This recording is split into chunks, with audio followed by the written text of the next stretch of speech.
Welcome back to our channel వీక్ష21. ఇప్పటి వరకు మన ఛానల్ ఎవరైతే సబ్స్క్రైబ్ చేసుకోలేదు వెంటనే సబ్స్క్రైబ్ చేసుకోండి. మా కోసం తలకాయ కూర తెచ్చుకున్నాం. మా బాబు తలకాయ కూర అయితే తినలేడు కాబట్టి వాడికి ఇది ఎంత 100 రూపీసా?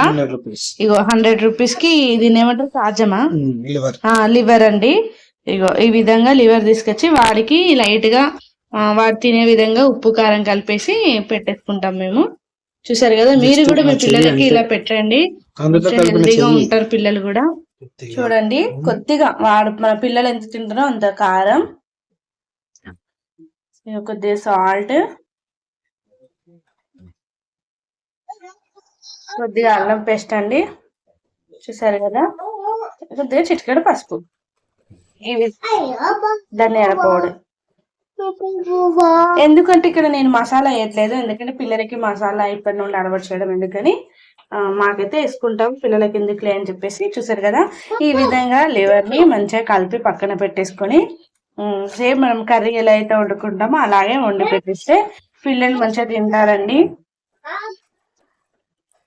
చూసారు కదా, ఈ విధంగా లివర్ ఫ్రై చేసి పెడితే మెత్తగా ఉంటుంది కాబట్టి పిల్లలు ఈజీగా తినేస్తారు. ఇదైతే మా అమ్మమ్మ గిన్నె అండి. మా అమ్మమ్మకు గుర్తుగా నేనైతే మా అమ్మమ్మ దగ్గర నుండి ఈ గిన్నె అయితే తీసుకొచ్చుకున్నాను. చూసారు కదా ఎంత ముద్దుగా ఉందో. నాకు మా అమ్మమ్మ ఇంట్లో ఉండే చిన్న చిన్న గిన్నెలు అయితే భలే ఇష్టం. రీసెంట్ గా అంటే ఒక 2-3 మంత్స్ బ్యాక్ అయితే మా బాబుకు చాలా హెల్త్ ఇష్యూస్ అయితే వచ్చాయండి. ఒకటేసారి డెంగ్యూ, టైఫాయిడ్ ఇంకా యూరిన్ ఇన్ఫెక్షన్ అటాక్ అయ్యాయండి. వాడిలో బ్లడ్ పర్సంటేజ్ కూడా చాలా తక్కువ ఉందన్నారు డాక్టర్స్. నార్మల్ గా ఫీవర్ వస్తుంది, ఇక్కడ హైదరాబాద్ లో ఎన్ని హాస్పిటల్స్ తిరిగినా తగ్గుతుంది, మళ్ళీ చాలా ఫీవర్ వస్తుంది, బాబు కూడా బాగా సిక్ అయ్యాడు అని చెప్పేసి నేను మా మమ్మీ వాళ్ళ ఇంటికి అయితే బాబుని పిల్లల్ని తీసుకొని వెళ్ళిపోయాను.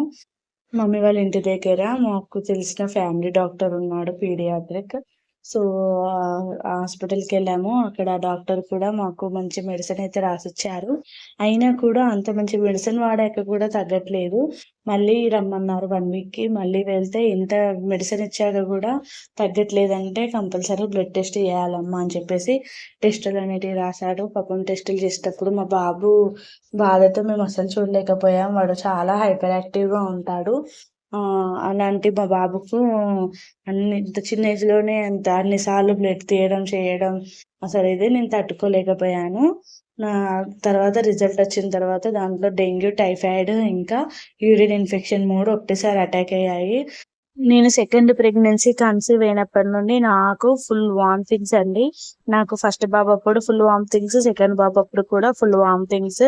సో ఈ వామిటింగ్స్ వల్ల అసలు నేను ఫుడ్ తీసుకోక మా బాబుకు సరిగ్గా పెట్టలేక అసలు చాలా సఫర్ అయ్యాను. మాకు వచ్చి చేసేవాళ్ళు కూడా ఎవరు లేరు. మా మమ్మీ నాకు 5th మంత్ పడ్డ తర్వాత ఏమో వచ్చింది.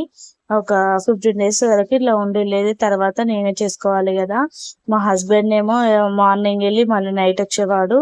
నేను ఇక ఫుడ్ తీసుకునేదాన్ని కాదు కాబట్టి నాకైతే నాకు కూడా రైస్ పెట్టుకునేదాన్ని కాదు. మా హస్బెండ్ వచ్చినాక మా హస్బెండ్ కి కొద్దిగా రైస్ కడిగి పెట్టేదాన్ని.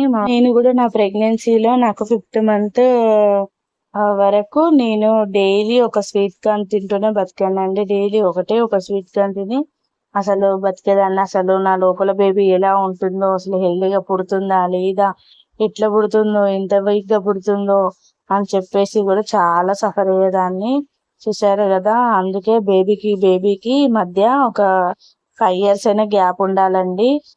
వీళ్ళ మాటలు చెప్పుకొని మనం పిల్లల్ని కంటే మాత్రం చాలా ఇబ్బందులు ఫేస్ చేయాల్సి వస్తుంది. ఎందుకంటే నా పర్సనల్ లైఫ్ బట్టి నేను చెప్తున్నాను.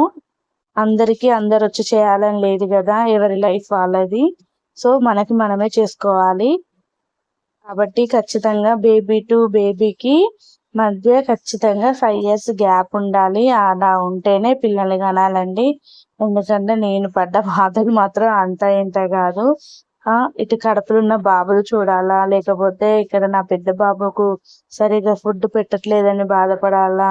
ఫైనల్ గా మొత్తానికైతే జరగాల్సిన నష్టం అయితే జరిగింది. మా బాబు అయితే చాలా ఫేస్ చేశాడు. అన్నిసార్లు బ్లడ్ తీయడం అయినా కానీ పాపం అసలు వానికి బాటిల్స్ ఎక్కించారు. అది ఇది చాలా ఇబ్బందులు అనేది ఫేస్ చేసాం మేము. సో అప్పటి నుండి చాలా అంటే చాలా కేరింగ్ గా చూసుకుంటున్నామండి. అయినా మనం ఎన్ని ఇబ్బందులు పడుతున్నాం అనేది ఎవరికి అవసరం లేదు. మనం ఏ సిచ్యువేషన్ లో ఉన్నామని ఎవరికి అవసరం లేదండి. అనాల్సిన మాటలన్నీ అనేస్తారు. సో కొంచెం ఇంకా వాడు హెల్దీగా అవ్వాలండి. ఇంకా కొంచెం వెయిట్ గెయిన్ కావాలి. అందుకోసమనే మేము ఇలాంటి చిన్న చిన్న రెసిపీలు చేసి పెడుతున్నాము. ఇంకా కొన్ని షేర్ చేసుకోలేము కదా అన్ని ప్రతిదీ, ఎందుకంటే ఇద్దరు పిల్లలతో నాకు అవ్వట్లేదు. సో వీలైనవి నేను మీతో షేర్ చేసుకుంటున్నాను. చూసారు కదా, ఈ విధంగా ఆయిల్ వేసుకొని అందులో ఆనియన్ ఇంకా పచ్చిమిర్చి వేసుకొని మనం ముందుగా కలిపి పెట్టుకున్న లివర్ ని కూడా అందులో వేసుకొని మంచిగా ఫ్రై చేసుకోవాలండి. ఇక్కడ చూసారు కదా, నేను ఇలా స్పూన్ తో అంటే మంచిగా ఉడికిపోయింది. ఈ విధంగా మంచిగా ఉడకాలండి ఫ్రైలోనే. సో నార్మల్ గా మనం ఇలా అయితే ఫ్రై చేసుకొని తినొచ్చు. ఇది లివర్ కాబట్టి తొందరగానే ఫ్రై అవుతుంది. బట్ అలా ఫ్రై అయినట్టుగా కాకుండా కొంచెం మంచి డీప్ ఫ్రైగా చేసుకొని ఈ విధంగా మూత పెట్టేసుకొని తర్వాత కొద్దిగా వాటర్ అనేది యాడ్ చేసుకోవాలి. దీనికి కొంచెం వాటర్ ఎక్కువనే యాడ్ చేశాను, ఎందుకంటే ఆ వాటర్ అంతా కొంచెం దగ్గరికి అయ్యేదాకా నేను ఇంకా ఉడకబెట్టుకుంటాను. ఎందుకంటే తొందరగా డైజెస్ట్ అవుతుంది మా అబ్బాయికి అని చెప్పేసి. ఫైనల్ గా కర్రీ చూడండి ఈ విధంగా అయ్యింది. మీరు కూడా మీ పిల్లలకి ఇలా ట్రై చేసి చూడండి. తినని వాళ్ళు కూడా మంచిగా తింటారండి. Thank you for watching. Please subscribe my channel.